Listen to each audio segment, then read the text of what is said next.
Hola, muy buenas tardes. Mi nombre es Ivonne Salinas, su anfitriona.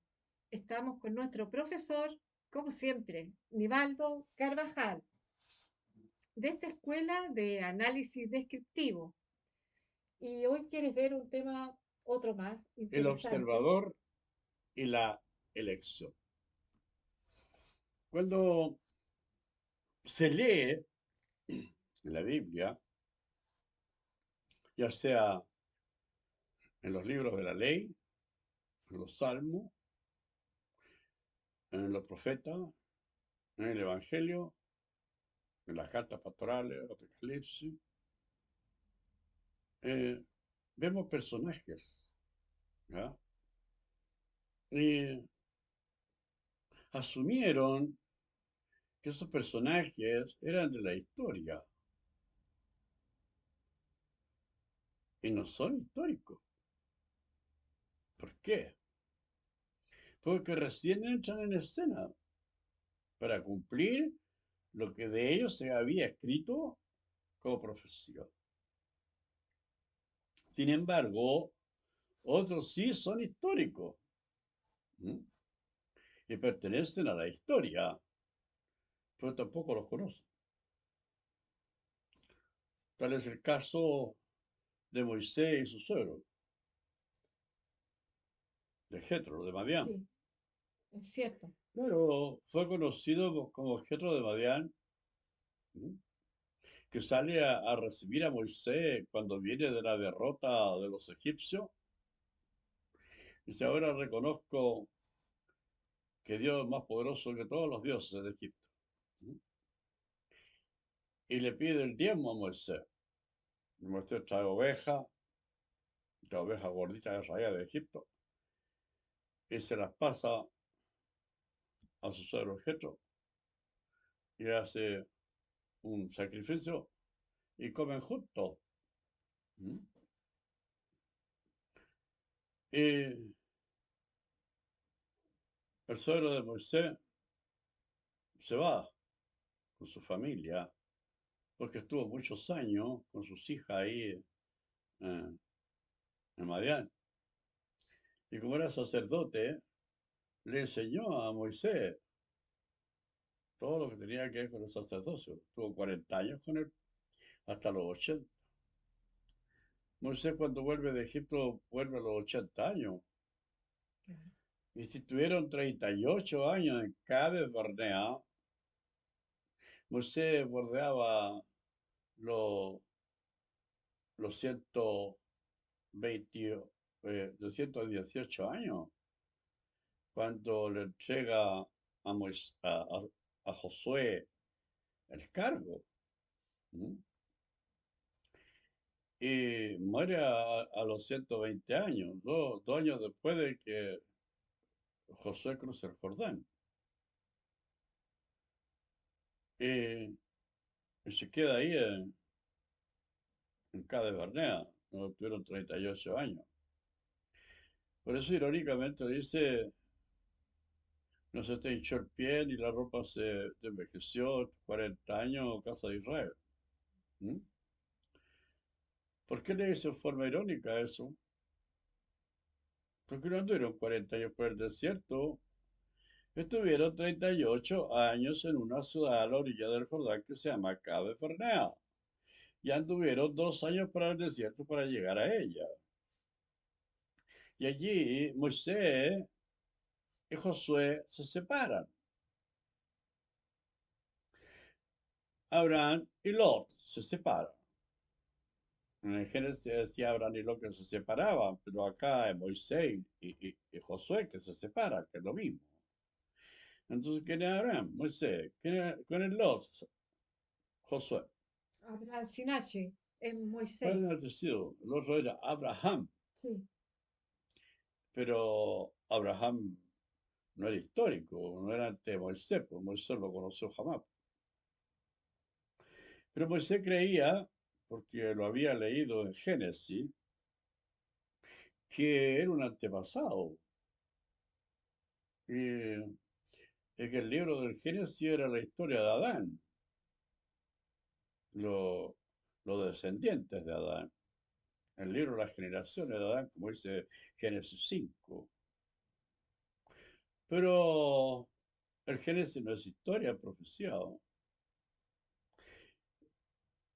Imagínense que en Génesis 6, versículo 6, está diciendo Samuel que se arrepiente de haber puesto rey sobre el pueblo, ¿ah?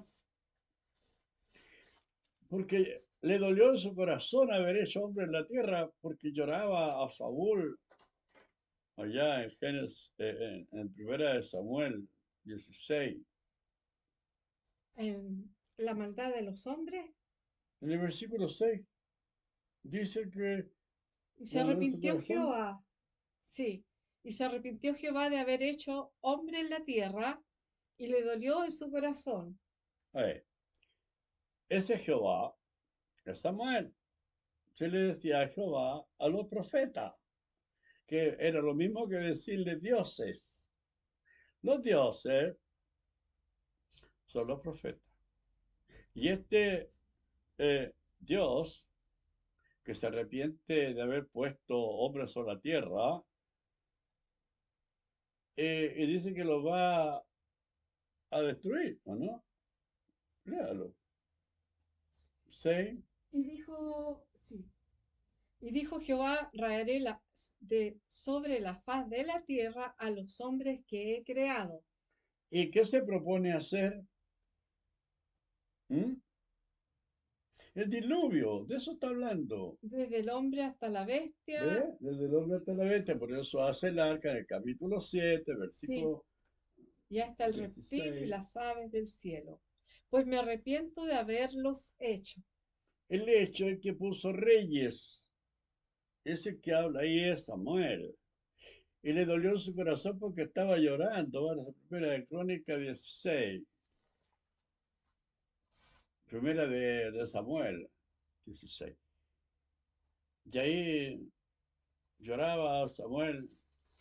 Y dice, y Jehová se arrepentía de haber puesto a Saúl por rey. Y dice, ¿hasta cuándo lloras a Saúl habiéndolo yo desechado para que no reine sobre la tierra? Si ¿Qué eso dice? dice, dijo Jehová a Samuel, ¿Eh? ¿hasta cuándo llorarás a Saúl, habiéndolo yo desechado para que no reine sobre Israel? Llena tu cuerno de aceite y ven, y te enviaré a Isaí de Belén, porque de sus hijos me he provisto de rey. Ya.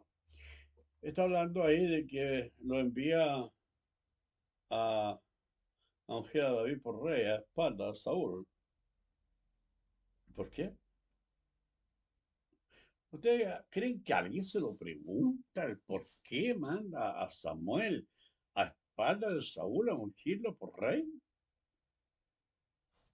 El observador y la elección. Yo tengo que elegir por qué manda a Samuel a espaldas de Saúl a ungir por rey a David. Si ya dice que desechó a Saúl para que no fuera rey. Pensándolo bien, lo que está haciendo Gabriel, está tomando a Samuel, a Saúl y a David para realizar una profecía de Génesis 25, donde Saúl es Esaú, David es Jacob, Samuel es Isaac, y la profecía del reino de Deuteronomio 17, 17, 16, 18, habla que si iban a poner un rey, tendría que ser de sus hermanos, pondría a hombre extranjero. Y a esa profecía se le llama Rebeca. Entonces, está cumpliendo la profecía del Génesis, nacimiento de Jacob y de Saúl, pero no fueron al mismo tiempo. No nació Saúl junto con David como rey. Nace allí, lo manda a ungir a, a Samuel, manda a la casa de Isaías a ungir a David por rey, sin que lo supiera Saúl. No sé si Saúl lo supiera, me Me mata, mataría. ¿cierto? ¿Qué tenemos? Que Samuel pasa a ser Isaac, Saúl pasa a ser Esaú, David pasa a ser Jacob, y la profecía del reino es Rebeca. Y nos quedamos con la historia del Génesis o con la profecía del Génesis. Esa es la elección. ¿Mm?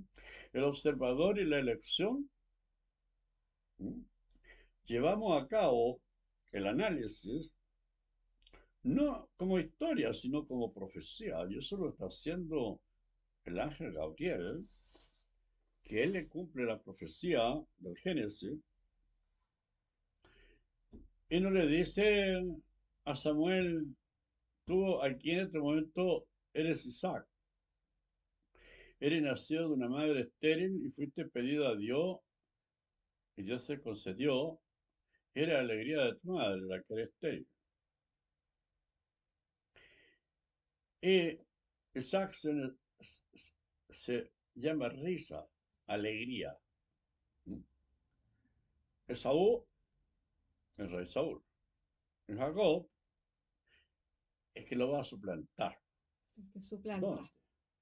Cuando va a pedir el pan santo a los sacerdotes. Dice, ¿cómo vienes tú solo y no hay contigo? Primera Samuel 21. Y dice que iba con unos hombres, pero lo había dejado por allá, aunque el camino profano han estado lejos de mujer hace 3 días de que partimos. Entonces le entrega los panes santos a David y le da la espada de Goliat. Y va David entonces eh, se enfrenta a Goliat y lo mató. Pues tenía los azotes la espada de Goliat. Y lo mató con una piedra. Todos conocen David y Goliat. ¿Ah? Pero decían, David mató a sus miles, Saúl mató a sus miles, David a sus 10.000.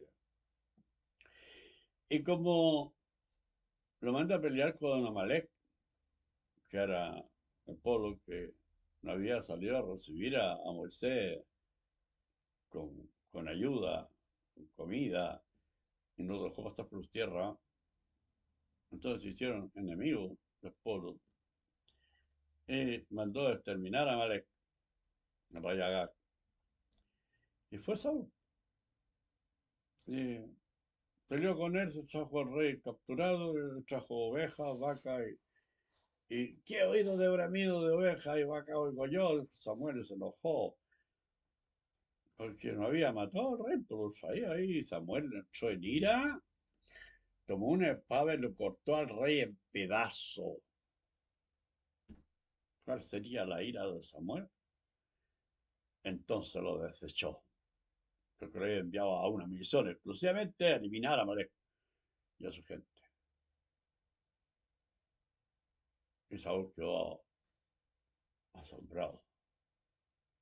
Entonces por eso dice, se puso a llorar Samuel. Le dolió en su corazón lo que había hecho Saúl, que Saúl desobedece y es desechado como rey. Pero eso es lo que el observador ve, pero no lo que es. Entonces aparece Rebeca y tiene 2 hijos, Jacob y Esaú, que son Saúl y David. Isaac, el marido de Rebeca, que es Samuel, que tiene que levantar a 2 reyes porque él es el padre del reino. Y eso es lo que Dios escribió allá en Génesis 25. Entonces elegimos ver otra realidad, no la que se muestra. Y esa es la elección, el observador y la elección para entender por qué Jacob nace a espalda de, de Saúl, porque venía tomándole el calcañar al hermano.